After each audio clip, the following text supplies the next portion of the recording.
जी नमस्कार, मैं हूं विपुल कुमार और आप देख रहे हैं सूर्य विहार डिजिटल न्यूज। बिहार में मतदान हो चुका है, चुनाव खत्म हो चुका है। बटन की बात नहीं, बटन का काम खत्म हो गया। अब बात चलेगी सरकार किसकी आ रही है। नीतीश आखिरी बार हैं या नीतीश फिर से आ रहे हैं।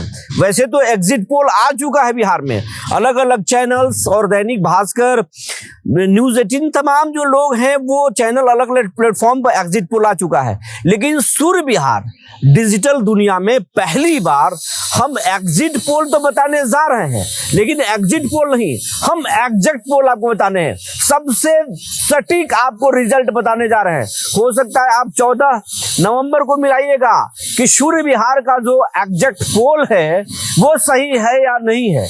और हमारा सैंपल साइज कोई छोटा नहीं है, हम छोटे बात नहीं कर रहे हैं। हर विधानसभा में 150 लोगों से हमने बात नहीं किया है और उस आधार पर हम आपको नतीजा नहीं बताने जा रहे हैं। देखिए, हमारा जो एग्जिट पोल का जो नाम है वो है polling party exit poll. Polling party इसलिए हमने अपना नाम रखा क्योंकि जो बूथ जो चुनाव कराते हैं वो पोलिंग पार्टी कराते हैं और पोलिंग पार्टी हर बूथों की हर गतिविधि को देखता है। किसके पक्ष में वोटिंग हो रही है, किसका सबसे ज्यादा विरोध है, वहां का माहौल क्या है। तो हमने इस बार बात डायरेक्ट हमने वोटरों से बात की है और पोलिंग पार्टी से भी हमने बात की है, पूरे माहौल को समझा है। और हमारा जो सैंपल साइज है वो बहुत बड़ा सैंपल साइज है। और ये एग्जिट पोल अपने आप में एक खास इसलिए है क्योंकि हमारे जो पैनलिस्ट हैं, हमारे पैनल में जो शामिल हैं वो एक्सपर्ट भी हैं, सीनियर जर्नलिस्ट भी हमारे पैनल में है। और हम ऐसे व्यक्ति को शामिल किए हैं अपने पैनल में जो हर चुनाव में पूरे बिहार में घूमते हैं, झारखंड में भी घूमते हैं तो दिल्ली चुनाव में घूमते हैं। ऐसे पैनलिस्ट भी हमारे सामने हैं। साथ में है जो इवेंट मैनेजर हैं और इवेंट करते हैं। वो तेजस्वी के भी इवेंट को मैनेज करते हैं तो नीतीश के भी इवेंट को मैनेज करते हैं, मोदी के भी इवेंट को मैनेज करते हैं, तमाम बड़े दिग्गजों के इवेंट को मैनेज करते हैं। पूरे बिहार में इस चुनाव में भी इवेंट को मैनेज किए हैं, करीब से देखा है वहां के माहौल को। हम उनको भी हमारे पैनल में शामिल किए हैं। और हमारे साथ प्रणय सिन्हा हमारे जो सहयोगी हैं वो भी हमारे पैनल में है और करीब 20 जिलों में उन्होंने रिपोर्टिंग की है। हमने करीब 25-30 जिलों में रिपोर्टिंग किया है। हम दोनों ने मिलकर बिहार के स्थिति को भापा है कि बिहार में इस बार क्या होने वाला है। चाचा आ रहे हैं और भतीजा कितना मजबूत है, ये सब कुछ आपको बताएंगे। चलिए हमारे साथ और हम शुरू करें पोलिंग पार्टी एग्जिट पोल। सूर्य विहार का जो एग्जिट पोल है, पोलिंग पार्टी एग्जिट पोल, हमारे साथ जो पैनलिस्ट हैं, सबसे पहले हम पैनलिस्ट से आपको रूबरू कराते हैं, परिचय कराते हैं। हमारे बगल में हमारे सहयोगी प्रणय सिन्हा हैं जो सूर्य विहार के सीनियर जर्नलिस्ट हैं और उसके बगल में हमारे जो बगल में हैं वो है शशांक शेखर दुबे, ये सीनियर जर्नलिस्ट हैं और चुनाव को बहुत बारीकी से समझते हैं, मुद्दों को समझते हैं। और उनके बगल में जो हमारे पैनलिस्ट हैं ये सूरज कुमार हैं और ओम डिजिटल के ये सीईओ हैं। बड़े बड़े जो है नेताओं के साथ इवेंट को मैनेज करते हैं। इस चुनाव में भी इन्होंने तेजस्वी के भी इवेंट को मैनेज किया तो नीतीश कुमार के भी इवेंट को इन्होंने मैनेज किया, बीजेपी के कई कार्यक्रमों को इवेंट को भी इन्होंने मैनेज किया। और चुनाव को बहुत बारीकी से देखते हैं, नेताओं की हर एक गतिविधि को समझते हैं, माहौल भी समझते हैं। क्योंकि जब आप रैलियों को कवर करते हैं तो वहाँ के माहौल को भी आप समझ जाते हैं कि लोग भाड़े पे लाए गए हैं या फिर हकीकत का ये क्राउड है, हकीकत की भीड़ है, ये जन सैलाब है, ये भी समझते हैं। तो ये खास पैनल है।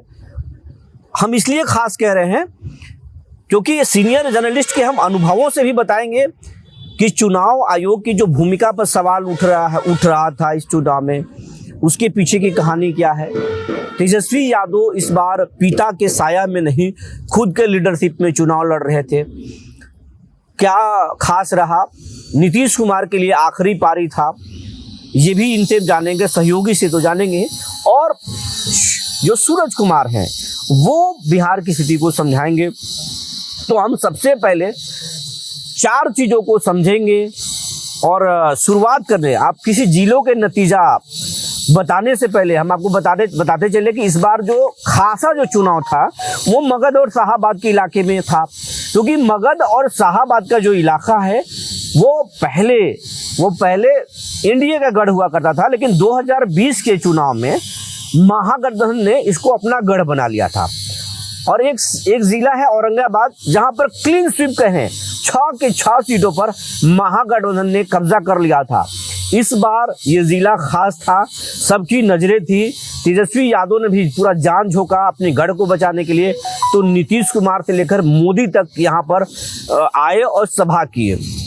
बगल में रोहतास है, कैमूर है, तो गया है, जहानाबाद है, नवादा है, अरवल है, सब सीटों पर हम बात करेंगे।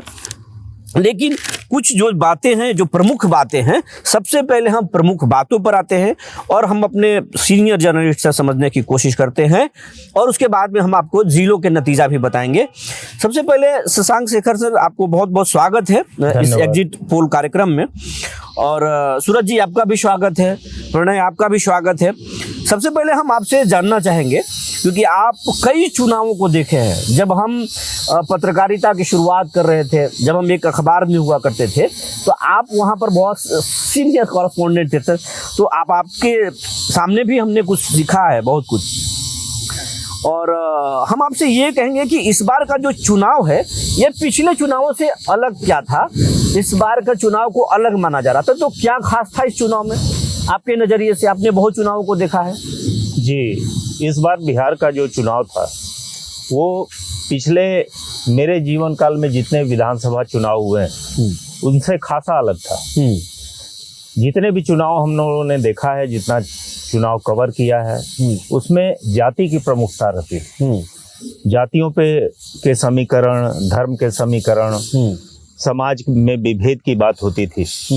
इस बार के चुनाव में पहली बार ऐसा हुआ कि चाहे जो भी दल हो, सभी दलों ने बिहारियत की बात की, सभी दलों ने रोजगार की बात की, पलायन की बात की, शिक्षा की बात की, और बिहार के जो प्रमुख मुद्दे हैं, जो आम जीवन से जुड़े मुद्दे हैं, युवाओं से जुड़े मुद्दे हैं, उनको लेकर के ये चुनाव हुआ। ये लोकतंत्र के लिए बहुत ही सकारात्मक है, खास करके बिहार के लिए, जिसकी जरूरत भी है, और उनको लेकर के ये लड़ा गया चुनाव है। तो सरकार अब चाहे जिसकी भी बनेगी, उनको ये सारे मुद्दों पे काम करना पड़ेगा।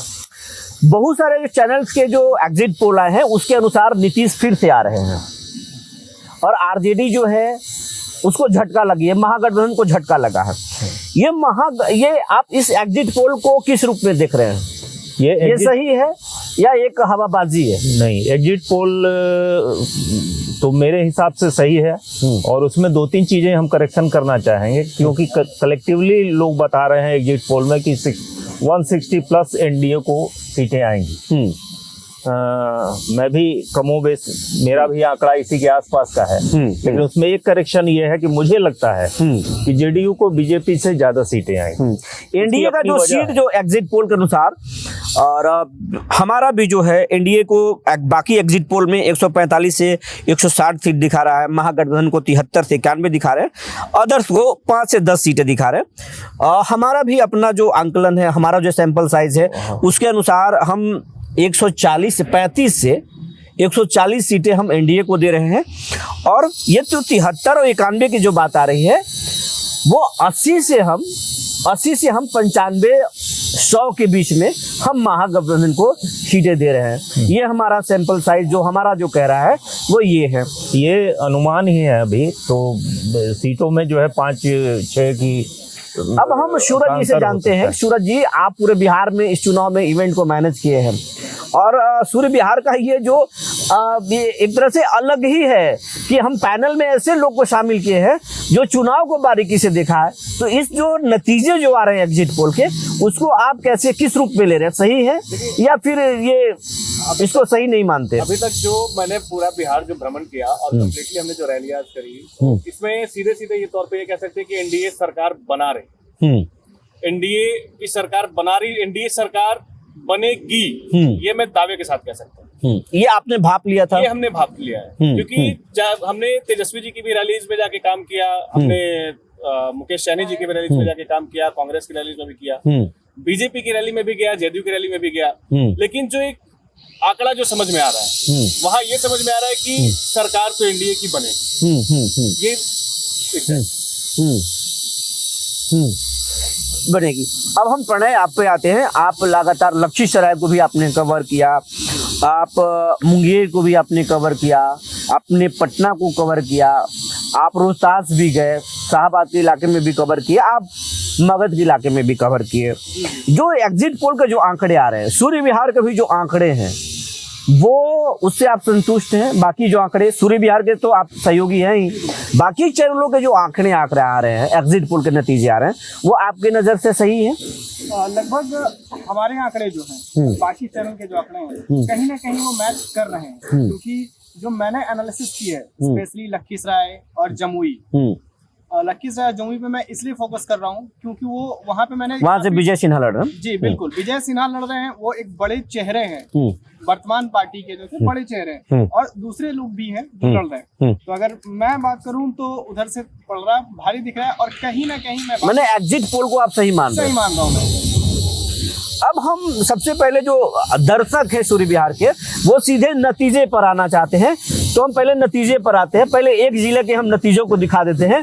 चुनाव तो इस बार पूरे बिहार में हो रहा था, लेकिन सबसे ज्यादा जो नजर जो टिकी थी वो था मगध और शाहबाद। महाभारत तो यहीं पर हुआ है, तो मगध की राजधानी, सबसे पहले मगध के सबसे बड़े सीट की हम चर्चा करेंगे और गया से शुरुआत करेंगे। गया जिला के हम आंकड़े को बताएंगे, पहले जारी करेंगे, और उसके बाद सबसे इंटरेस्टिंग है औरंगाबाद, हम उस पे आएंगे। लेकिन सबसे पहले हम बात करते हैं गया जिले में। गया का जो हमारे पास जो आंकड़े हैं उसमें से हम आप लोगों से जानेंगे। गया के जो हमारे पास जानकारी है, तो हम सबसे पहले दर्शकों को बता देते हैं कि गया सदर सीट पर बीजेपी के जो प्रेम कुमार हैं, वो दिग्गज हैं, दशकों से चुनाव लड़ रहे हैं, जीत रहे हैं, मंत्री भी बने और बड़े चेहरे हैं बीजेपी के। तो बीजेपी के प्रेम कुमार हैं, और वहां से कांग्रेस के मोहन श्रीवास्तव हैं, और मोहन श्रीवास्तव को कांग्रेस ने दोबारा उम्मीदवार बनाया था। 2020 में भी चुनाव लड़े थे और वो चुनाव हार गए थे, इस बार भी ये थे, और यहाँ पर जो है मुकाबला बड़ा रोचक हो गया था। लेकिन हमारी जो जानकारी, हमारा जो सैंपल है, हमने जो पोलिंग पार्टी से बात की है, क्योंकि हमारा कार्यक्रम ही है पोलिंग पार्टी एग्जिट पोल, तो हमने जो बात किया है उसके अनुसार से प्रेम कुमार जो है एक बार फिर जो है वो बाजी मारते हुए नजर आ रहे हैं। प्रेम कुमार एक बार बाजी मारते हुए नजर आ रहे हैं। प्रणय, इससे आप सहमत हैं? गया में आपने रिपोर्टिंग किया है, इस बार फिर प्रेम आ रहे हैं।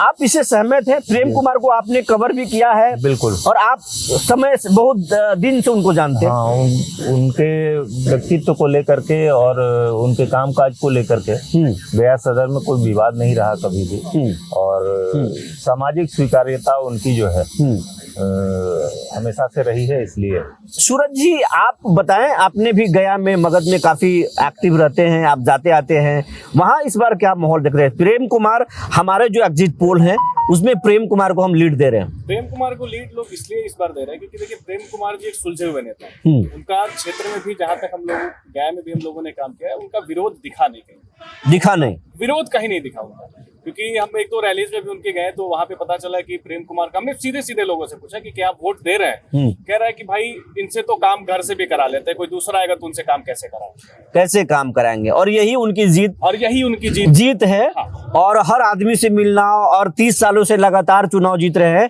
बावजूद किसी भी व्यक्ति से कोई विवाद में न पड़ना, और एकदम सरल रहना, कोई घमंड अहंकार न होना, ये खास है।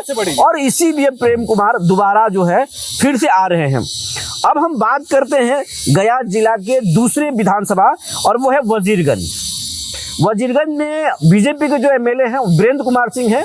पिछले 10 सालों से वो विधायक हैं, और इस बार कांग्रेस ने 6 बार के विधायक राबड़ी सरकार के पूर्व मंत्री अवधेश कुमार सिंह को उतार दिया था। और हमारे पास जो सैंपल साइज है उसके अनुसार अवधेश कुमार सिंह बीजेपी के वीरेंद्र सिंह को पटकनी देते हुए नजर आ रहे हैं।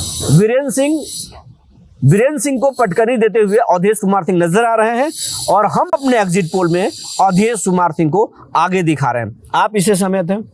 बिल्कुल, यहाँ लड़ाई टफ है, लेकिन आपका सैंपल सर्वे है तो नहीं, आप इससे अलग भी राय रख सकते हैं। नहीं, कड़ी लड़ाई है यहाँ। हाँ, और नतीजे हम इसलिए बोल रहे हैं कि हमने तो एक तो पोलिंग पार्टी से हमने बात की, नेताओं से हमने बात की, डायरेक्ट वोटरों से हमने बात की, और यहाँ पर समीकरण आपको मैं समझा दूं, यहाँ पर राजपूत बनाम राजपूत हो गया। महागठबंधन के जो वोटर थे वो एकदम एक साथ टूटे नहीं, तटस्थ रहे। तो आपका और राजपूतों में भी सेंधमारी अवधेश कुमार सिंह ने ज्यादा किया। एक बार ये मैं बताना चाहता हूं, आरजेडी के वोटर इंटैक्ट रहे। पिछली बारी वजीरगंज विधानसभा चुनाव से अवधेश कुमार सिंह जी के बेटे को शशि शेखर जी को चुनाव दिया गया था, जिसकी वजह से उनको चुनाव हारना पड़ा था। लेकिन इस बारी पार्टी ने सब कुछ देखते हुए दोबारा से अवधेश सर को वहां पे खड़ा किया है, जिसकी वजह से वहां पे चुनाव और ये चुनाव निकाल रहे हैं। आप इसे मानते हैं? मानना था, क्योंकि मैंने भी वजीरगंज में रिपोर्टिंग की है, मैंने भी एनालिसिस किया है, तो हमारी जो एनालिसिस है सूर्य बिहार की वो यहाँ पे परफेक्ट नजर आ रही है। परफेक्ट नजर आ रही है। अब हम बिना समय जाया किए हुए हम सीधे चलते हैं गुरुआ विधानसभा में। वहां पर आरजेडी के जो विधायक हैं विनय कुमार यादव, और बीजेपी ने इस बार उपेंद्र दांगी को, जो लोकसभा औरंगाबाद संसदीय क्षेत्र से लड़े थे, उपेंद्र कुमार वर्मा, जिनको उपेंद्र दांगी लोग बोलते हैं, दांगी परिवार से आते हैं, वो इनके बीच में मुकाबला रहा है। लेकिन हमारा जो सैंपल साइज है, हमने जो बात की है, उसके अनुसार विनय कुमार एक बार फिर जो है बाजी मारते हुए नजर आ रहे हैं। इससे आप लोग सहमत हैं? हाँ बिल्कुल, आरजेडी से है ना। आरजेडी से हैं विनय कुमार यादव। ठीक है, अब हम आगे चलते हैं सीधे, क्योंकि हमारे पास समय की अभाव है और लोग सीधे नतीजा जानना चाहते हैं। तो हम चलना चाहते हैं अतरी विधानसभा सीट से जो है वो हम चुनाव लड़ रहा है रोमित कुमार। पहली बार चुनाव लड़ रहे हैं। वो बड़े स्कूल के ओनर हैं, गया में उनका स्कूल है, बड़े और सुलझे हुए इंसान है रोमित।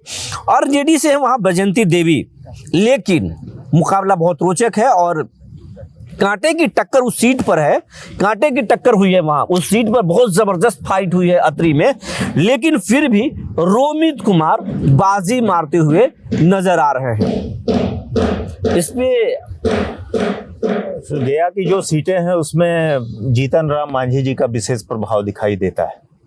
तो हम के जो कैंडिडेट हैं उन पे आप थोड़ा सा ज्यादा प्लस मान के चल सकते हैं। वो मैंने सही हम के उम्मीदवारों बिल्कुल। आप मानते हैं? आप प्रणय, ये सारे लोग हमारे सैंपल से जो है संतुष्ट हैं।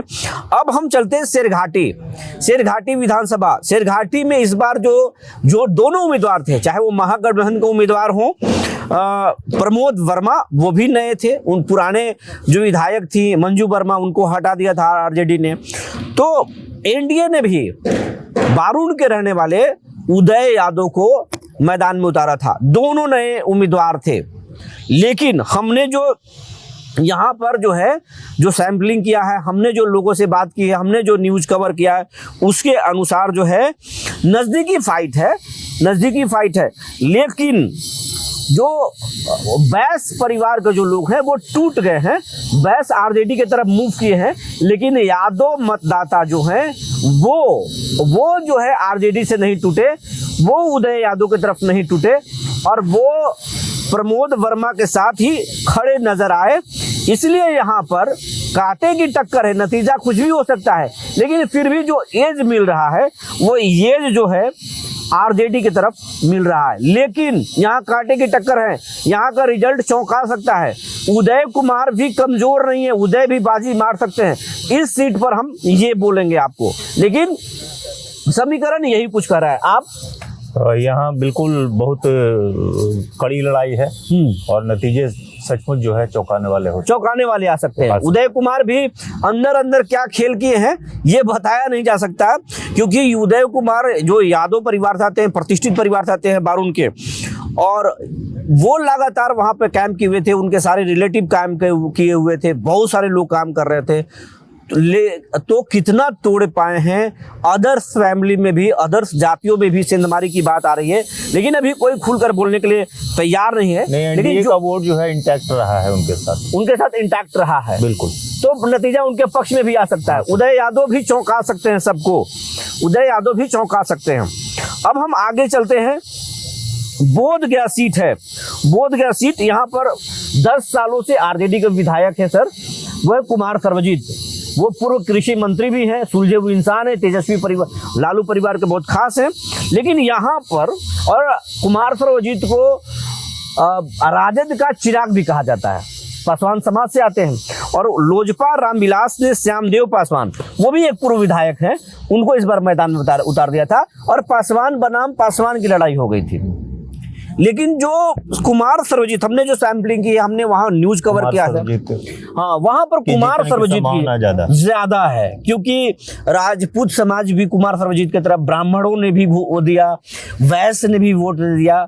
तो वहां पर जो है, क्योंकि वो व्यक्तित्व की छवि, कुमार सर्वजीत जो है वो सुलझे हुए है, डाउन टू अर्थ है, हर लोगों से मिलना, कोई भेदभाव नहीं करना, एक अलग तरह की छवि है।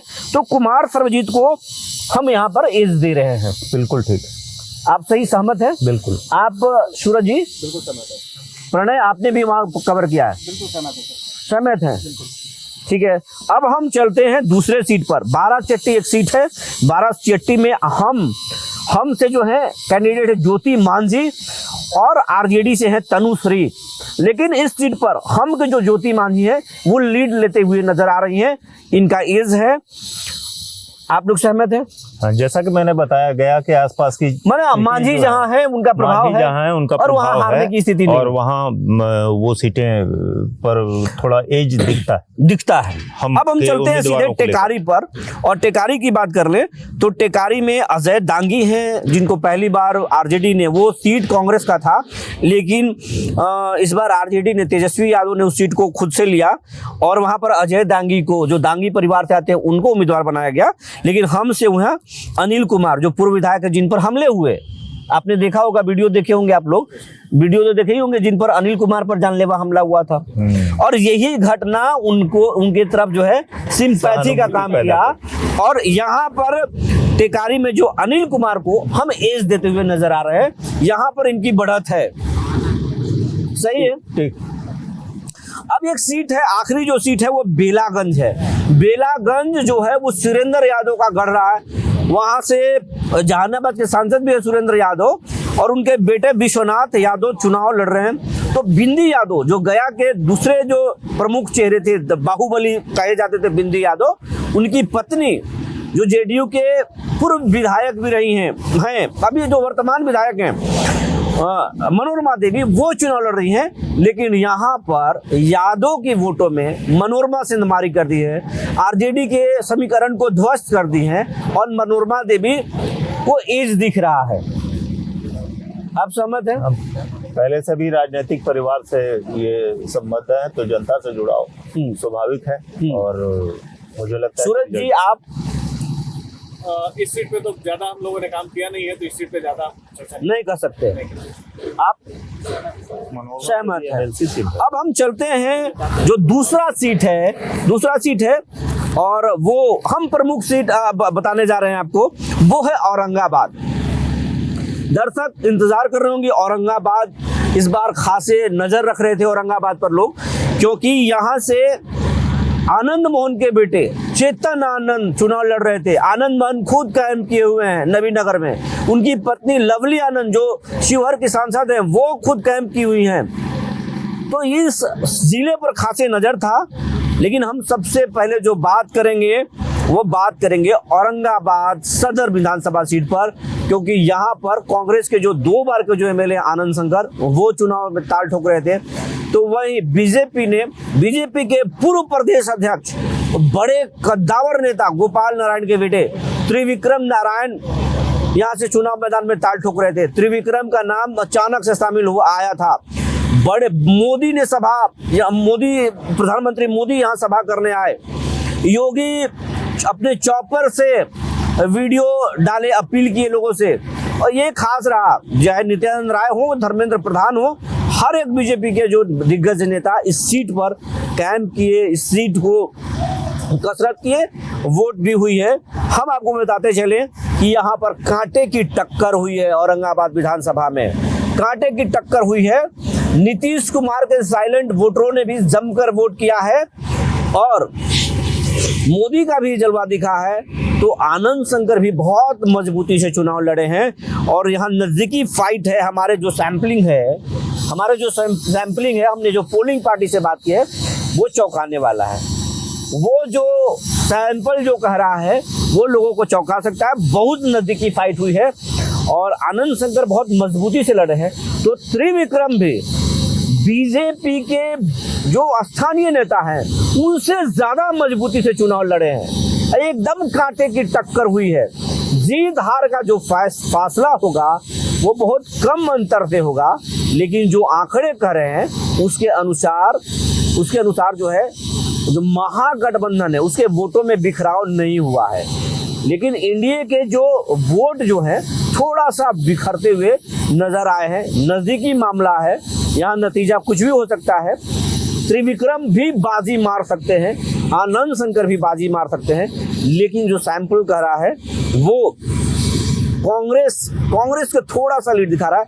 लेकिन कमाल यहाँ पर नीतीश कुमार के वोटर करेंगे, क्योंकि हमने कई बूथों पर बात किया है, महिलाओं से बात किया है। हम आपको बताएंगे तो चौंक जाएंगे। मुस्लिम महिलाएं भी नीतीश की बात कही है, बिल्कुल मुस्लिम महिलाएं भी नीतीश कुमार की बात कही है, नीतीश के विकास मॉडल पर वोटिंग की है, यादव महिला भी वोटिंग की है। तो उस आधार पर सैंपल भी फेल कर जाएगा, तो त्रिविक्रम भी यहाँ पे बाजी मार सकते हैं। आपके नजर में क्या है? आप भी इस जिले में जर्नलिज्म किए हैं, बहुत लंबा अनुभव रखते हैं। मेरे ख्याल से आनंद शंकर की क्षेत्र में सबसे ज्यादा उपलब्धता और उनका क्षेत्र में हमेशा लोगों से मिलते जुलते रहना, और एक जो मुझे थोड़ी सी बात समझ में आती है कि शुरू में त्रिविक्रम नारायण सिंह जी का बाहरी उम्मीदवार के तौर पे देखा जाना, उसका असर, ये दो को लेकर के मैं इस सीट को लेकर के थोड़ा असमंजस में हूँ, लेकिन मुझे लगता है कि आनंद शंकर यहाँ जीत सकते हैं। आपको नहीं लगता कि नीतीश कुमार का जो साइलेंट वोटर है, क्योंकि बीजेपी के वोटर वोकल होते हैं, आरजेडी के वोटर वोकल होते हैं, नीतीश कुमार के वोटर वोकल नहीं होते हैं, बात नहीं करते हैं। आपको नहीं लगता कि नीतीश कुमार ने इतनी महत्वाकांक्षी योजनाएं जो बिहार में दिया है उसका कोई असर होगा? वैसे तो आप पूरे बिहार में ही अगर बात करें तो नीतीश कुमार के 10,000 वाले मुद्दे पे ही चुनाव लड़ा गया है, और 125 यूनिट बिजली फ्री करने वाले वही दो प्रमुख चीजें रही हैं जिसने जो है इस चुनाव पे खासा असर डाला। आप सूरज कुमार क्या कहेंगे? देखिए, सबसे पहली चीज तो रही बात औरंगाबाद विधानसभा का, तो ये पूरे मगध और शाहबाद का हॉट सीट बन गया था, क्योंकि हमने 16 अगस्त को अपने फेसबुक वॉल से पोस्ट लिखा था कि औरंगाबाद एनडीए का सीट चौंकाने वाला है, और हुआ भी वही। यहाँ से बहुत कद्दावर नेता लोग दावा ठोक रहे थे कि हम आएंगे तो हम आएंगे, लेकिन अचानक से जब प्रत्याशी का जब चयन होता है और जब उनको भेजा जाता है तो पूरा मामला चौंकाने वाला हो जाता है। स्टार्टिंग में कुछ दिन बाहरी और भीतरी का बात चलता है, लेकिन धीरे धीरे परिस्थितियां अनुकूल होती जाती है। अगर हम बात करें वोटिंग की, तो 2020 के विधानसभा चुनाव में हमने रामाधार सिंह जी के साथ बहुत नजदीकी से काम किया था और बहुत बारीकी से काम किया था, बट अभी पिछले 2 दिनों का जो आंकड़ा दिख रहा है, अचानक से त्रिविक्रम नारायण सिंह जी बहुत उछाल मारा उन्होंने, लेकिन अंतिम चुनाव आते आते कंटेस्ट बहुत तगड़ा हो गया, वोट का मार्जिन बहुत कम होगा, कुछ कहा नहीं जा सकता। यहाँ पर ये बाहरी उम्मीदवार और घरेलू उम्मीदवार वाली बात थी, का जो हाँ फर्क था जो था उसी को लेकर के थोड़ा संदेह, भाजपा का जो अंतरकल है उसकी वजह से कंटेस्ट बहुत तगड़ा हो गया। हाँ, यहाँ पर कहा नहीं जा सकता कि जीत किसकी होगी, हार किसका होगा, ये कहा नहीं जा सकता। मामला बहुत नजदीकी है, बहुत टफ फाइट हुआ है, नतीजा कुछ भी हो सकता है। आप भी यहाँ पर चुनाव में लगातार जो कवर कर रहे थे प्रणय, आप क्या देखे औरंगाबाद विधानसभा में? जैसा कि हमारे एक्सपर्ट ने बताया कि कांटे की टक्कर है, कारण यही है कि जो त्रिविक्रम नारायण सिंह है, शुरू में वही था कि बाहर के हैं, लेकिन जो वर्तमान में जो है विधायक रहे हैं, लोग उनसे नाराज भी नजर आए। तो शुरू में हाँ इधर हो जाएगा, लेकिन लास्ट में जो 2-4 दिन में हमने कवरेज किया, वो फिर मामला उल्टा पड़ता नजर आया। हाँ। मुकाबला देखा जाए तो मामला जो है भाजपा की तरफ झुक गया है, भाजपा की तरफ झुक गया है। जी बिल्कुल। मतलब आप यहाँ पे बीजेपी को लीड दिखाते नजर आ रहे हैं, बीजेपी को। तो प्रणय का कहना है कि मामला जो है शुरुआती दौर में त्रिविक्रम के खिलाफ माहौल जरूर बन रहा था, लेकिन फिर मामला पलटी बना, बाहरी फितरी का मसला खत्म हो गया था और लोग खुलकर खुलकर बीजेपी के पक्ष में आ गए। आप यही कह रहे हैं? क्योंकि विकास, लोग विकास चाहते हैं और लोगों का ही कहना है हाँ। कि विकास जो है नीतीश सरकार में, बीजेपी की सरकार में हो रही है, तो विकास को मेन मुद्दा रखते हुए लोग जो है अपनी जो सोच है या अपने जो विचार है उन्होंने बदल दिए। तो हमारे जो सहयोगी है प्रणय, इनका कहना है कि बीजेपी यहाँ पे बाजी मार सकता है। हमारा भी है, हमारा जो अपना जो सैंपलिंग कर रहा है वो सैंपलिंग कर रहा है। मामला बहुत नजदीकी है, चुनाव के जो नतीजे हैं वो चौंका सकते हैं, कुछ भी होगा बहुत कम से। और 2020 की अगर रिजल्ट की अगर हम बात करें तो उस समय भी बहुत नजदीकी फाइट था। रामाधार सिंह 2200 वोटों से हार गए थे और आनंद शंकर 2200 वोटों से चुनाव जीत गए थे, 2243 वोट से चुनाव जीत गए थे। तो फिर वैसा ही कुछ मामला हो सकता है और जीत इसमें किसी की भी हो सकती है। इस सीट पर हम जो है कुछ कहने की स्थिति में नहीं है, मामला कुछ भी हो सकता है। सैंपलिंग बहुत नजदीकी का है, मामला है, तो इस सीट पर नतीजे कुछ भी हो सकते हैं। अब हम अगर चलें तो सबसे पहले नवीनगर चलते हैं सीधे हम, क्योंकि समय का अभाव है सर, तो सबसे पहले सीधे नवीनगर में चलते हैं और फिर आपसे हम जानेंगे भी। वहाँ जेडीयू के चेतन आनंद है, आनंद मोहन के बेटे हैं, आरजेडी से अमोद चंद्रवंशी हैं और निर्दलीय यहाँ पर मृत्युंजय यादव भी खड़े थे, लव कुमार सिंह भी थे। लेकिन हमारा जो सैंपलिंग कर रहा है, वहाँ पे चेतन आनंद को लीड हम दे रहे हैं, एज दे रहे हैं। लेकिन अमोद भी बहुत टक्कर, नजदीकी फाइट दे रहे हैं। अमोद चंद्रवंशी भी, यहाँ भी चौंकाने वाला रिजल्ट हो सकता है, लेकिन एज जो है चेतन आनंद को है। आप नवीनगर के भी रहने वाले हैं, नवीनगर की पॉलिटिक्स को, सियासत को अच्छे से समझते हैं। आप इस पर विशेष इस चुनाव को कैसे ले रहे हैं, यहाँ के रिजल्ट को कैसे ले रहे हैं? नवीनगर में कमोबेश स्थिति औरंगाबाद जैसी ही है। वहाँ भी टफ फाइट है और वहाँ 4 उम्मीदवार, एक निर्दलीय उम्मीदवार मृत्युंजय यादव ने काफी मजबूती से चुनाव लड़ा है। आखिरी वक्त तक उन्होंने अपनी कोशिशें नहीं छोड़ी हैं, एंड चुनाव तक अपनी कोशिशें नहीं छोड़ी। जन सुराज की महिला प्रत्याशी अर्चना चंद्र जी रही हैं, वो भी जो है लगातार क्षेत्र में भ्रमण करती रही हैं। लेकिन मुख्य चुनाव जो है आरजेडी और जेडीयू के बीच है, जैसा कि पूरे बिहार में। तो यहाँ भी जो है वो जैसे औरंगाबाद में आप बता रहे हैं कि बाहर का प्रत्याशी और घर का प्रत्याशी या क्षेत्र का प्रत्याशी, इसको लेकर के मुझे लगता है यहाँ टफ फाइट है। आप सूरज जी, अगर नवीनगर विधानसभा की बात करें तो अमोद चंद्रवंशी जी हैं तो एक सुलझे हुए नेता है, उनके ऊपर कुछ है नहीं। लोगों ने बीच में एक मुद्दा भी उठाया कि उनके ऊपर कुछ विवाद है, चाहे कुछ भी है। चेतनानंद जी है तो उनका भी वही बाहरी भीतरी की लड़ाई है। लेकिन एक चीज याद रखिएगा, ये औरंगाबाद चित्तौड़गढ़ के नाम से जाना जाता है, तो लोग टूटने नहीं देंगे। तो यहाँ पे चेतनानंद जी को एक जरूर। आप प्रणय, आप भी वहाँ पे काम किए हैं? मैंने वहाँ पे काम किया है, काफी टाइम दिया है, एनालिसिस करी है मैंने। तो वहाँ पे कांटे की टक्कर तो है, मतलब महागठबंधन बनाम एनडीए। लेकिन जो तीसरे निर्दलीय नेता हैं, काफी कम समय में काफी ज्यादा पॉपुलैरिटी से उन्होंने चुनाव लड़ा है और कहीं न कहीं इनका चुनाव लड़ना दोनों पार्टियों को इफेक्ट कर सकता है। एक चीज मैं और इसमें जोड़ना चाहूंगा, चूंकि जेडीयू के 3-4 बार से विधायक वहाँ वीरेंद्र सिंह रहे हैं, तो वहाँ जेडीयू में अंतरकला भी है, अंतरकला भी ध्यान रखा जाए। हाँ, तो वो रिजल्ट चौंका सकता है। वो रिजल्ट, आनंद मोहन बड़े नेता है, लेकिन आपका कहना है कि चौंका सकता है क्योंकि इससे कहीं ना कहीं जाति पर प्रभाव जा रहा था। मृत्युंजय यादव भी तो खेला कर रहे थे, संजीव लव कुमार सिंह। तो यहाँ की सिटिंग एमएलए आपके डब्लू सिंह जी हैं, उनकी टिकट काट दिया है आरजेडी ने। और लव कुमार सिंह भी चुनाव लड़ रहे हैं। मतलब यहाँ के रिजल्ट भी आप चौंकाने वाले बोल रहे हैं। लेकिन सूर्य बिहार का जो सैंपलिंग है वो कहता है चेतन आनंद यहाँ से बाजी मार सकते हैं। अब हम चलते हैं सीधे ओबरा पर, और ओबरा में एलजेपी आर से डॉक्टर प्रकाश चंद्रा चुनाव लड़ रहे हैं और आरजेडी से ऋषि यादव जो विधायक हैं, वहाँ के प्रेजेंट विधायक हैं। दोनों के बीच में कांटे की टक्कर हुई है। लेकिन एक चीज वहां देखा गया, शुरुआती दौर में एनडीए के वोटों में अंतरकलह दिख रहा था, बिखराव दिख रहा था।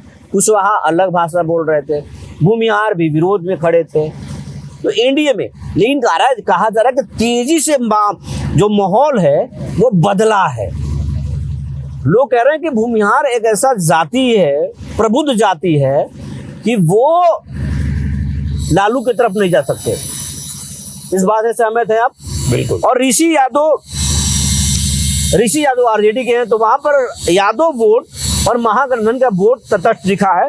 मामला बहुत नजदीकी है, लेकिन आप इसको एज दे रहे हैं। आप किनको एज दे रहे हैं? मैं देखिए, वहाँ जो ओबरा में स्थिति है, वो एनडीए के जो वोटर्स हैं उन्होंने एनडीए के प्रत्याशी के पक्ष में वोट दिया है। जो महागठबंधन के वोटर हैं उन्होंने दिया है। अब इस वहाँ का रिजल्ट इस बात पे डिपेंड करेगा कि कितने वोटर घर से निकल के बूथ पे जाके वोट दिए। तो वहाँ भी लड़ाई कांटे की है, वहां भी ओबरा में भी लड़ाई कांटे की टक्कर की है। डिपेंड करता है कि किसके वोटर घर से बाहर निकल के बूथ तक पहुंचकर वोटिंग जिसकी ज्यादा हुई होगी, जिन समर्थकों की, जिन वोटर्स की, उसके हक में फैसला। आप क्या यहाँ पे देखिए सीधी फाइट है प्रकाश चंद्रा जी और ऋषि कुमार जी की। ऋषि कुमार जी का थोड़ा सा विरोध बीच में दिखा है क्योंकि वो क्षेत्र में एक्टिव कम दिखे थे।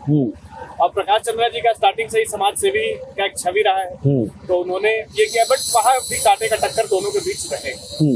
आप क्या उसको देखते हैं ओबरा को? सही बात है, कांटे की टक्कर है। कारण यही है कि सामाजिक पर बात करें तो यादव समाज के लोग ऋषि कुमार के साथ जा रहे हैं, लेकिन कुछ यादव वर्ग के लोग हैं वो विकास की तरफ भी देख रहे हैं, जाति से ऊपर सोच रहे हैं, तो वो उनसे थोड़े से टूटे भी हैं। और इधर प्रकाश चंद्रा जो कुछ वर्ग के लोग हैं, राजपूत हो गए, भूमिहार हो गए, तो जनसंख्या कम होने के बावजूद और इधर से कुछ यादव जो टूट कर आए, ठीक है, इनमें 50-50 हो गया। ऋषि कुमार 50 और प्रकाश चंद्रा 50। यहाँ पर कांटे की टक्कर है। हम आपको मेरा जो सैंपलिंग कर रहा है वो ओबरा में कांटे की टक्कर है, लेकिन आरजेडी थोड़ा मजबूत नजर आ रहा है। ओबरा में आरजेडी थोड़ा सा मजबूत नजर आ रहा है, लेकिन प्रकाश चंद्रा और नीतीश कुमार के वोटर चौंका सकते हैं। नतीजा कुछ भी हो सकता है। अब हम चले कुटुंबा पर। कुटुंबा जो विधानसभा सीट है, यहाँ पर कांग्रेस के लिए नाक की लड़ाई है। कांग्रेस के प्रदेश अध्यक्ष राजेश राम यहाँ के विधायक भी हैं और अध्यक्ष भी हैं। तो नीतीश कुमार के करीबी इस बार मांझी जी की पार्टी के दामन थाम लिए, ललन भुइयां। वो खासे चर्चा में रहते, प्रणाम करने के अंदाज ही उनके निराला है और दोनों के बीच में नजदीकी फाइट रहा है। लेकिन यहाँ पर राजेश राम की स्थिति शुरुआती दौर में विरोध के कारण खराब था। कांग्रेस ने पूरा ताकत लगाया इस सीट पर।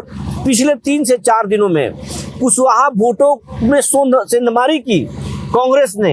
यादव, मुस्लिम और पिछड़ा दलित जो आरजेडी का जो अपना वोट बैंक है, उसके साथ साथ कुशवाहा वोट को भी राजेश अंतिम दौर में खींचने की कोशिश की है, लेकिन फिर भी ललन राम को यहाँ पर एज मिलते हुए नजर आ रहा है। सहमत हैं आप? यदि आपका आकलन सही है तो बिहार में कांग्रेस के लिए बहुत बड़ा झटका होगा। यदि बिहार कांग्रेस के अध्यक्ष राजेश राम के पक्ष में नतीजे नहीं आते हैं, बिहार कांग्रेस के लिए ये बहुत बड़ा झटका होगा। और आप कांग्रेस के लिए ये सीट झटका होगा, इसलिए होगा क्योंकि हम सीधे बात करेंगे। मैं भी कुटुंबा विधानसभा से आता हूँ और मेरा घर भी उसी विधानसभा में पड़ता है। अगर मैं अपने गांव का नाम पूछ दूं तो शायद विधायक जी बोलेंगे कि अच्छा ये कहाँ पड़ता है। ये तो पर्सनल हो गया, ये पर्सनल है। जैसे ये चीजें, लेकिन आप ये बताइए कि अगर ये बात करें विरोध की, तो पूरे विधानसभा में जो है अच्छा विरोध इनका इस बार रहा है और इनको चुनाव जीतने के लिए अपनी पूरी ताकत लगानी पड़ी और जितने बड़े नेता थे उनको जमीन पर उतारना पड़ा, क्योंकि यहाँ के लोगों का ये मानना है कि ललन यानी हमारा सेवक, हम उसको वोट करें। तो यहाँ पे कांटे की टक्कर है और हम यहाँ पे ललन भैया जी को बढ़त देते हुए आप बिल्कुल कांग्रेस के लिए जो है ये एक बड़ा झटका साबित होने वाला चुनाव हो सकता है। लेकिन राजेश कुमार ने 2-3 दिनों में काफी ज्यादा मेहनत किया है। लेकिन अगर बढ़त देने की बात है तो ललन राम जी को बढ़त यहाँ पे मिलती हुई नजर आ रही है। अब हम चलते हैं रफीगंज पर। रफीगंज जो सीट है इस बार हॉट सीट हो गया था। रफीगंज में नीतीश कुमार ने भी अपने पहलवान अशोक सिंह को बेटिकट कर दिया। तो तेजस्वी यादव भी अपने विधायक मोहम्मद निहारुद्दीन को भी टिकट कर दिए, दोनों पहलवान आउट हो गए मैदान में। जो निर्दलीय से प्रमोद कुमार सिंह थे, जो बड़ा वोट लाते थे निर्दलीय में और जदयू के लिए जो रास्ता मुश्किल कर दिए थे, नीतीश कुमार ने उन्हीं को अपना पहलवान बना लिया था।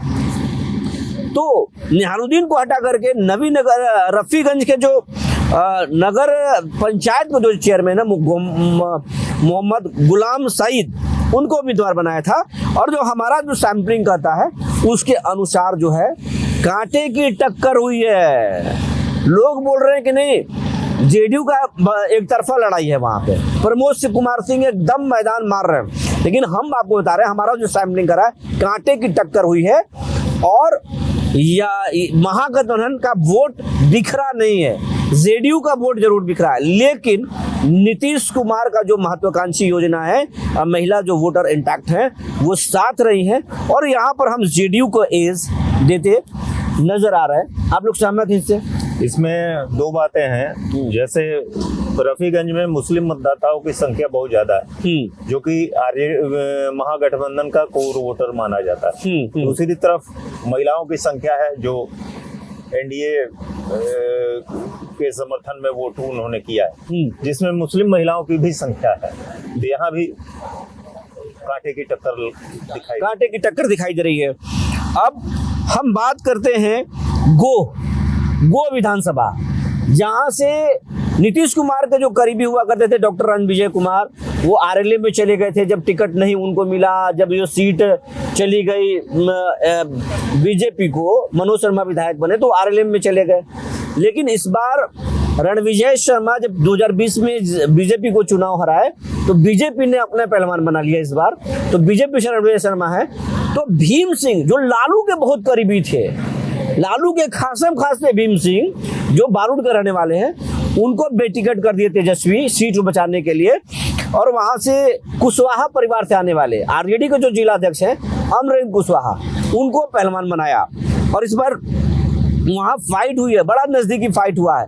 लेकिन कहा जा रहा है कि जो कोर वोटर माने जाते हैं कुशवाहा परिवार के, आरजेडी के, जेडीयू के, एनडीए के, वो इस बार पूरी तरीके से 100% कुशवाहा पर समाज जो है वो आरजेडी की तरफ चला गया, महागठबंधन की तरफ चला गया है। और सवर्ण वोटों में भी सेंधमारी हुई है कहा जा रहा है। लेकिन मामला बड़ा नजदीकी है यहाँ पर। फिर भी जो है गो में थोड़ा सा गो में नजदीकी फाइट है। और यहाँ पर आरजेडी को एज मिलता हुआ दिख रहा है। लेकिन ये पलट भी सकते हैं, रणविजय सिंह खेल को पलट भी सकते हैं, रणविजय सिंह चौंका भी सकते हैं, जिससे भी हम इनकार नहीं कर रहे हैं। हम यहाँ पर स्पष्ट किसी को जीत हार नहीं कर रहे हैं। लेकिन जो सैंपलिंग कर रहा है उसके अनुसार आरजेडी को वहाँ एज है। लेकिन ये भी एज है कि रणविजय सिंह बाजीगर की तरह मैदान को पलट सकते हैं रणविजय सिंह। आप इसको किस रूप में देख रहे हैं? मैं जो महागठबंधन का जो कोर वोट है उसके साथ कुशवाहा वोट जो है प्लस होता दिख रहा है। आप इसको आरजेडी को एज मान रहे हैं? अब आरजेडी को एज मान रहे हैं क्योंकि कुशवाहा वोट उसके साथ सरप्लस में जुड़ रहा है। सूरज जी आप? हाँ, वो से अगर पिछली बार की बात करें तो मनोज शर्मा जी थे मैदान में जो चुनाव हार गए। लेकिन आप एक चीज जान जाइए कि साम दाम दंड भेद इसी का नाम है राजनीति, जो कि रणविजय शर्मा जी बहुत अच्छे से उनको आते हैं। चुनाव में टिकट न मिलना, आरएलए में शामिल होना, वहां के प्रत्याशी को चुनाव हरवाना, दोबारा टिकट लेना, कहीं ना कहीं तो खेला है। तो कंटेस्ट बहुत तगड़ा है। तो रणवीर शर्मा जी भी वहां पे पटखनी देंगे, राजद को पटखनी देंगे। आप सूरज कुमार का साफ कहना है, यहाँ पर ये पलट रहे हैं और ये बोल रहे हैं कि वहां पर बीजेपी को एज है। हमारे एक पैनलिस्ट सूरज कुमार का कहना है कि गो में बीजेपी को एज है। आप इसको किस रूप में देखते हैं? हमारे सहयोगी प्रणय सिन्हा भी बोल रहे हैं कि गो में बीजेपी का एज है। और जो हमारे चुनावी विश्लेषक हैं, पैनलिस्ट हैं, सीनियर जर्नलिस्ट हैं, इनका कहना है गो में आरजेडी को एज है क्योंकि कुशवाहा वोट उसके साथ चला गया है, जो एनडीए के लिए बड़ा झटका है। लेकिन हमारा जो कहना है, जो सैंपलिंग करा है उसके अनुसार सूर्य विहार का जो कहना है, मामला बहुत नजदीकी फाइट है, बहुत कड़ा मुकाबला हुआ है, वहाँ चौंकाने वाला रिजल्ट हो सकता है, चौंक सकते हैं लोग, ये कह रहा है। अब हम सीधे रोहतास में चलते हैं, क्योंकि समय बहुत तेजी से गुजर रहा है, लोग इंतजार कर रहे हैं सीधे रिजल्ट पर। उसके बीच में हम सर से ये जानेंगे, इस पूरे चुनाव में प्रशांत किशोर कहाँ हैं। प्रशांत किशोर एक हवा बना रहे थे, पहले हम प्रशांत किशोर पर आ जाते हैं, 1 मिनट में इनसे जान लेते हैं। प्रशांत किशोर इस बार पूरा तूफान खड़ा किए हुए थे, 243 सीटें पर चुनाव लड़ रहे हैं अकेले। कहा जा रहा था कि लोग बदलाव चाह रहे हैं। आप सर बताएं, प्रशांत किशोर हैं कहाँ इस चुनाव में, मुकाबला में हैं कहाँ, और इस मुकाबले में कहीं एग्जिट पोल में नजर नहीं आ रहे, अब प्रशांत करेंगे क्या? प्रशांत किशोर की जो बातें हैं, जनसुराज ने इस चुनाव में ट्रेंड सेट किया। कमोबेश जो मुद्दे जनसुराज ने उठाए, उन्हीं मुद्दों पे बिहार का चुनाव हो रहा है। मैं इसे जनसुराज की सफलता मानता हूँ। नतीजे क्या होते हैं वो 14 तारीख को पता चलेगा। सीटें कितनी आती हैं, नहीं आती हैं, ये अलग विषय हो सकता है। आप देख रहे हैं कि एक भी सीट आ रही है, मेरे सैंपलिंग में जनसुराज को एक भी सीटें नहीं आ रही है। हो सकता है, तो फिर करेंगे क्या? फिर प्रशांत किशोर करेंगे क्या? आप सीनियर जर्नलिस्ट हैं, हाँ। आप चुनाव को बहुत प्रशांत किशोर ने जैसा कहा है कि वो 10 साल तक बिहार में काम करेंगे, तो वो मतलब ये कह रहे हैं कि जनसुराज लेकिन अभी हम लोग चर्चा चुनाव की कर रहे हैं। हाँ हाँ, मेरा जनसुराज का कंट्रीब्यूशन इस चुनाव में यही लगता है कि उन्होंने बिहारियत की बात की और बिहारी अस्मिता को लेकर के चुनाव का ट्रेंड सेट किया, और ये कंट्रीब्यूशन में उनका लोकतंत्र के लिए प्रभावी मानता हूं। आपसे मेरा सवाल है, जनसुराज को इस पूरे चुनाव में कहाँ देखते हैं आप? जनसुराज का मेन रोल इस बार एनडीए वर्सेस महागठबंधन की जो लड़ाई थी, तो उनका महागठबंधन के लहर को बस सिर्फ शांत करना उनका काम रहेगा। अब क्या करेंगे प्रशांत? अब प्रशांत किशोर जी जो काम करेंगे वो आगे जो मेन अगर बात करें तो जिस हिसाब से उन्होंने बिहार के मुद्दे को उठाया था, शिक्षा, रोजगार, व्यवसाय, हर चीजों को लेकर के, लेकिन अचानक से उनका मुद्दा सरकार की कमियों पर और प्रत्याशियों पे चला गया, कौन क्या कर रहा है। ठीक है, तो उन्होंने एक बहुत अच्छा काम किया कि सरकार के साथ सीधे सीधे फाइट किया, उनको कमियों को बताया और महागठबंधन की लहर को सिर्फ शांत किया। ये बने रहेंगे या फिर बोड़ा बिस्तर लेकर के निकल लेंगे? देखिए, अगर प्रशांत किशोर जी की बात करें तो प्रशांत किशोर को एक बात तो समझ में आ गई कि बिहार के लोग इतने जल्दी जात पात से निकलने वाले नहीं हैं। और ये सबसे बड़ी हार प्रशांत किशोर के लिए सबसे बड़ा चैलेंज है। इस बात को आप मानते हैं सर? ये चीज, इस बात को आप मानते हैं कि बिहार में जो जाति का जो जंजाल है वो बिहार के लिए सबसे बड़ी, ये हमेशा से रहा है, ये सबसे बड़ी जो है मुझे समस्या है। बिल्कुल, ये बिहार में हमेशा से रहा है। मैं इस चुनाव में जनसुराज दल की भूमिका को इस नजरिए से देखता हूं कि हमेशा से उसने इस चुनाव को मुद्दों से जुड़ा हुआ चुनाव बना दिया। अब हम सीधे रिजल्ट पर आते हैं और लोग जानना चाहते हैं रिजल्ट। हम आपको बताएंगे, रोहतास जिला के रिजल्ट बताएंगे। अगर दर्शक देख रहे हैं तो आप परेशान मत होइए, हम रोहतास के रिजल्ट भी बताएंगे, हम आपको कैमूर के भी रिजल्ट बताएंगे, हम आपको जहानाबाद का भी रिजल्ट बताएंगे, हम आपको नवादा का भी रिजल्ट बताएंगे, हम आपको बिहार के हॉट सीट मोकामा का भी बताएंगे, खेसारी लाल की सीट पर भी चर्चा करेंगे, हम मंगल पांडे के सिवान पर भी चर्चा करेंगे, तो हम ज्योति सिंह के काराकाट पर भी चर्चा करेंगे। हम तमाम चीजों पर रहेंगे। रीतलाल के सीट दानापुर पर भी हम चर्चा करेंगे। हम नीतीश कुमार की भविष्य, बीजेपी के साथ उनके रिश्ते कैसे होंगे, सरकार में अगला मुख्यमंत्री कौन होगा, सरकार तो एनडीए का आ रहा है, मुख्यमंत्री कौन होगा, इस पर भी चर्चा करेंगे। लेकिन हम सबसे पहले अब रोहतास में चलते हैं। रोहतास के जो सीट की बता रहे हैं, सीधा अब कोई डिस्कशन नहीं करेंगे, हम रिजल्ट दर्शकों के सामने रखने जा रहे हैं। हमारा जो सैंपलिंग है वो क्या कर रहा है, सूर्य विहार का जो सैंपलिंग है उसके अनुसार सासाराम जो सीट है उस पर उपेंद्र कुशवाहा की पत्नी, जो आरएलएम के चीफ हैं, उनकी पत्नी स्नेहलता चुनाव लड़ रही थी, स्नेहलता कुशवाहा। और आरजेडी से वहां पर सत्येंद्र कुमार चुनाव लड़ रहे थे, जो बैस परिवार से आते हैं। बैस परिवार से आते हैं सत्येंद्र। और ये दोनों के बीच में फाइट रहा, नजदीकी फाइट रहा, लेकिन स्नेह लता को यहाँ एज मिलता हुआ नजर आ रहा है। उपेंद्र कुशवाहा को यहाँ पे सफलता मिलती हुई नजर आ रही है। इससे सहमत है आप लोग? अब हम दूसरा जो सीट है वो है डेहरी में लोजपा रामविलास से जो है सोनू सिंह उम्मीदवार थे, तो आरजेडी ने अपना विधायक जो फतेह बहादुर सिंह थे उनको बेटिकट कर दिया था, क्योंकि उन्होंने कई देवी दुर्गा और लंदफंद बयानों से चर्चे में आ गए थे, बड़ा उनका विरोध था। तो इस गुस्से को शांत करते हुए तेजस्वी ने गुड्डू चंद्रवंशी कार्ड खेलते हुए मैदान में लाया था, और ये तेजस्वी के लिए फायदेमंद रहा। यहाँ पर फाइट नजदीकी रहा, लेकिन यहाँ पर आरजेडी के गुड्डू चंद्रवंशी को जीत मिलती हुई नजर आ रही है। अब हम डेहरी आपको बता दिए, सासाराम बता दिए, आपको नोखा चलते हैं लेकर के। नोखा में जेडीयू के नागेंद्र चंद्रवंशी हैं, तो आरजेडी से अनिता कुमारी, जनसुराज से भी मजबूती से यहाँ पे चुनाव लड़ा है, लेकिन जेडीयू के जो नागेंद्र चंद्रवंशी हैं वो नोखा से लीड लेते हुए नजर आ रहे हैं। अब चेनारी सीट पर हम चलें तो चेनारी में मंगल राम है, तो एलजेपी-आर से मुरारी गौतम है, जो कांग्रेस छोड़कर भागे थे बीजेपी में। बीजेपी ने उनको टिकट नहीं दिया, तो फिर उनका चिराग पासवान से बात बना और चिराग पासवान से आशीर्वाद लेकर के आए थे, लेकिन फाइट हुआ, लेकिन यहाँ पर मुरारी गौतम को झटका लगते हुए नजर आ रहा है, और यहाँ पर कांग्रेस के मंगल राम जीतते हुए नजर आ रहे हैं। अब आपको हम चलते हैं लेकर काराकाट। पावर स्टार पवन सिंह की पत्नी ज्योति सिंह निर्दलीय मैदान में ताल ठोक रही हैं, तो वहां पर माले से अरुण कुमार जो है वो ताल ठोक रहे हैं, महागठबंधन के उम्मीदवार हैं।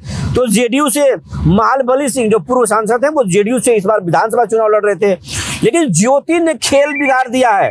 सवर्ण परिवारों का जो वोट है वो ज्योति ने जमकर उठाया है, इससे महाबली सिंह मैदान से बाहर होते हुए नजर आ रहे हैं। मुकाबला ज्योति सिंह और अरुण कुमार के बीच में हुआ है, मुकाबला हुआ है, और हम आपको ज्योति सिंह मजबूती से चुनाव लड़ी है, ट्रिंगुलर फाइट करती हैं, लेकिन हम आपको यहाँ पर अरुण कुमार को जीत दिखाते नजर आ रहे हैं, क्योंकि हमारा जो पोलिंग पार्टी एग्जिट पोल है वो एग्जिट पोल कह रहा है कि अरुण कुमार काराकाट में बाजी मारते हुए नजर आ रहे हैं। महाबली सिंह मैदान से बाहर हैं। हम अब अगले विधानसभा सीट पर आपको चलते हैं, और वो है दिनारा विधानसभा सीट। दिनारा में त्रिकोणीय फाइट है। यहाँ पर जेडीयू के जो पूर्व मंत्री थे, नीतीश के करीबी थे जय कुमार सिंह, उनको पार्टी से इस्तीफा दिए। कारण ये हुआ कि वो आरएलएम के खाते में सीट चली गई, और वहाँ से जो संतोष सिंह मंत्री है बीजेपी के, उनके भाई आलोक सिंह को टिकट दिया आरएलएम ने, और आरजेडी से भी वहाँ पर एक उम्मीदवार। आरएलएम और आलोक सिंह के बीच में आलोक सिंह और आरजेडी के बीच में फाइट रहा, लेकिन निर्दलीय जय कुमार सिंह सवर्ण तबका के वोट जमकर लाए हैं। ट्रिंगुलर फाइट हुआ है, लेकिन यहाँ पर आरजेडी चुनाव जीतते हुए नजर आ रहा है। अब हम आपको करहगर विधानसभा की बात करते हैं, सीधे आगे ले चलते हैं। करहगर विधानसभा, करहगर में वशिष्ठ सिंह चुनाव लड़ रहे हैं जेडीयू के टिकट से, तो कांग्रेस और माले में यहाँ पर फ्रेंडली फाइट है। दोनों के वोटों में जो है वो बिखराव हुआ है, दोनों मजबूती से चुनाव लड़ रहे हैं, कांग्रेस और माले। और जनसुराज से रितेश पांडे, वही जो खूब अश्लील गाने के लिए जो चर्चा में रहते हैं रितेश पांडे, वो जनसुराज से इस बार वो टिकट लेकर आए थे, और वो जनसुराज से मजबूती से चुनाव लड़ रहे थे। उन्होंने भी अच्छा फाइट किया है, लेकिन यहाँ पर जेडीयू को लीड मिलती हुई नजर आ रही है। वशिष्ठ सिंह यहाँ पर चुनाव जीतते हुए नजर आ रहे हैं। ये रोहतास का कुछ रिजल्ट था। इस रिजल्ट से आप लोग सहमत हैं? अब एक चीज हम आपसे, कैमूर का रिजल्ट बताने से पहले एक चीज हम आप लोगों से जान देते हैं। इस बार चुनाव आयोग की भूमिका पर भी बहुत सवाल उठ रहा था कि चुनाव आयोग ने वोट नाम काट दिया, तो चुनाव आयोग पक्षपात कर रहा है, चुनाव आयोग ये कर रहा है, चुनाव आयोग वो कर रहा है। ये तो रिजल्ट के बाद भी आएगा, चुनाव आयोग पर उंगली उठेगी। इस बात को आप किस रूप में लेते हैं? ऐसा है कि चुनाव आयोग, बाकी दल तो चुनाव आयोग पर अपना अपने जो है आरोप लगाते रहे हैं।